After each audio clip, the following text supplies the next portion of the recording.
Hi, really excited to be here with you today, Vince. Thank you so much for joining me. It's For a those of thrill. you out there, you probably know Vince Poscente, but you may not know that he has worked with clients like GE, MasterCard, Merrill Lynch, Honeywell, Canon, IBM, Intel, Microsoft, Johnson & Johnson, Pfizer. I mean, Vince, I could go on, as I'm sure you know. But he's worked with them to motivate and inspire their people with innovative ideas and insights on leadership and sales. So very appreciative that you're joining us today. Thank you.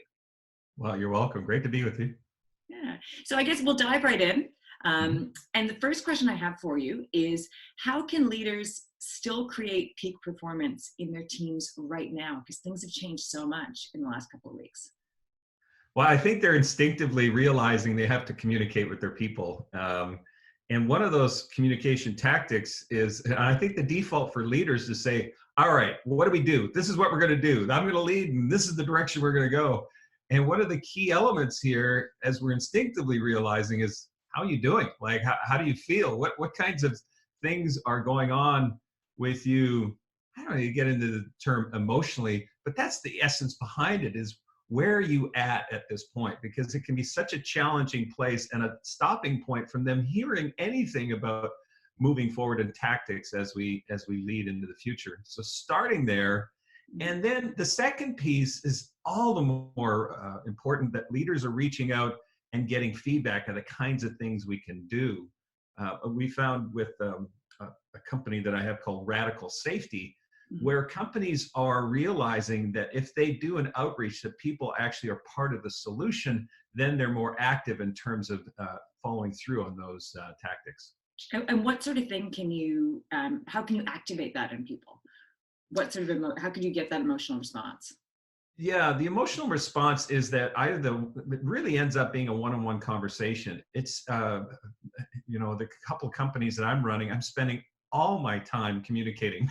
I'm spending all my time on calls like this, and Yeah. the Zoom calls are or Zoom or Microsoft Teams or WebEx or whatever, is being able to understand that we can make eye contact. We can talk one-on-one like this. It's taking a lot more time right now, but it's such an investment in the future. Mm-hmm.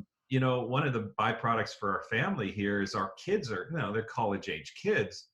But one of the things we're really enjoying is this, we're not calling this, but it's a foxhole mentality, is we're in this together.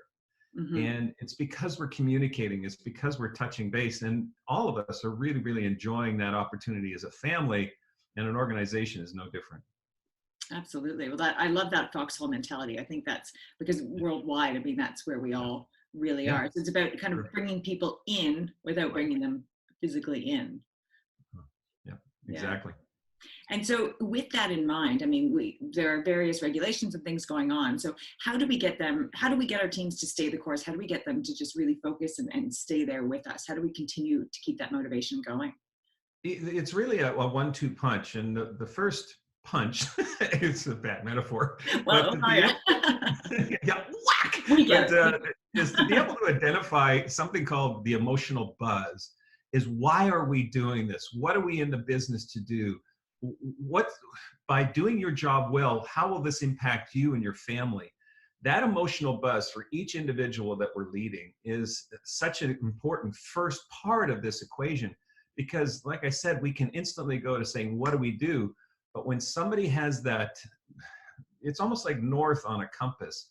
When Okay. they know what their north is, from the emotional standpoint, the emotional buzz qualifies when there's a physical reaction from it. My story of recreational skier to Olympian in 4 years. I had an emotional buzz attached to what would it feel like to march in the opening ceremonies of the Olympic Games. When a person identifies with that emotional quotient, then that north on their own personal compass is so clear that they know the direction they need to go. And being able to have that. The second piece is to have a trigger for that emotional buzz. You tell me And about I'm that. actually I'm looking at the camera. Right beside it is a gold dot. And Okay. I've got one on my cell phone here. You can see that gold dot right there. Yeah. That gold dot is a trigger for the emotional buzz. Now, when I was ski racing, I'm the fastest speed skier in Canada, top 10 in the world. Well, I was a recreational skier. That's not true. Mm-hmm. But if I was fastest in Canada, top 10 in the world, I'm marching in the opening ceremonies of the Olympic Games. That is an emotional buzz. So every time I saw a gold dot, I see it there, I see it there, I see it on the odometer in the car whenever I get a chance to drive. Remember those days?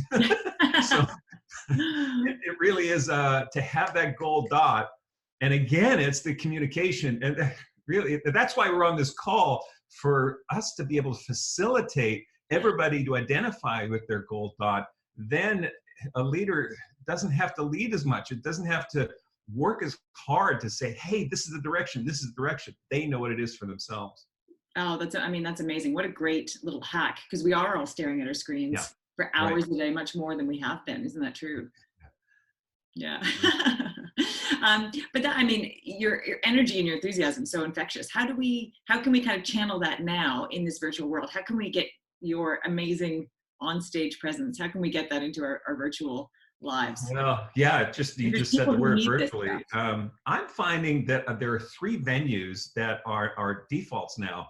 It used to be just, bad lighting. You look like a witness protection program. We're learning about framing and Absolutely. the sound and all that. Well, this is a desk view. I think it's very important that a leader have a good backdrop for them.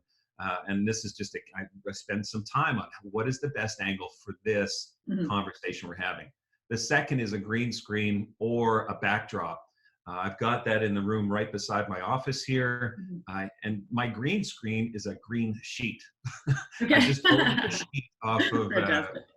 online, and I push pin it into the wall, and that green screen can allow me to put logos of the company behind me. I also have a branded piece of cloth that is my company name as well. So, and then the third piece is I've arranged a professional, like a stage setup. A lot of the venues right now are closed. They are having a very difficult time putting people in their venues, but they've got professional lighting, they've got staging, and I'm able to get into some stages. And it just depends on what the messaging is necessary for the event.